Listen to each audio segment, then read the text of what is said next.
পরকীয়ার জেরে বিষ খাইয়ে স্ত্রীকে হত্যা, হাসপাতালে 2 সন্তান। দর্শক, এই বিষয়ে বিস্তারিত জানাবো আজকের ভিডিওতে। বিস্তারিত জানতে ভিডিওটি না টেনে সম্পূর্ণ দেখুন।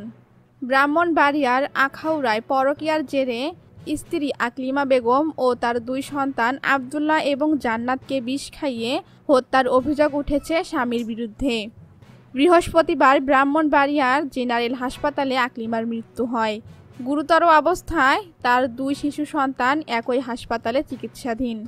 নিহত আকলিমা বেগম ওই উপজেলার ধরখার এলাকার মোহাম্মদ মামুন মিয়ার স্ত্রী। আকলিমার মা তাহেরা বেগম জানান, 11 বছর আগে ধরখার এলাকার বাচ্চু মিয়ার ছেলে মামুনের সঙ্গে পারিবারিকভাবে আকলিমার বিয়ে হয়। বিয়ের পর মামুন ওমানে চলে যান। সেখানে তিনি এক নারীর সঙ্গে পরকীয়ায় জড়িয়ে পড়েন। এ নিয়ে মামুনের সঙ্গে আকলিমার কলহ চলছিল।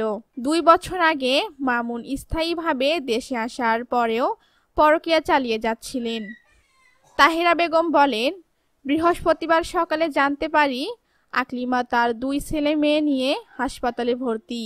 পরে হাসপাতালে গিয়ে শুনি মা ও ছেলে মেয়েকে বিষ খাইয়ে হত্যার চেষ্টা করেছে মামুন। চিকিৎসাধীন অবস্থায় হাসপাতালেই আকলিমার মৃত্যু হয়। তার ছেলে মেয়ের অবস্থাও ভালো না। আখাউড়া থানার পরিদর্শক সঞ্জয় সরকার জানান, খবর পেয়ে হাসপাতালে পুলিশ পাঠানো হয়েছে। ময়নাতদন্তের জন্য লাশ হাসপাতালের মর্গে পাঠানো হয়েছে। ময়নাতদন্ত প্রতিবেদন পাওয়ার পর মৃত্যুর সঠিক কারণ জানা যাবে।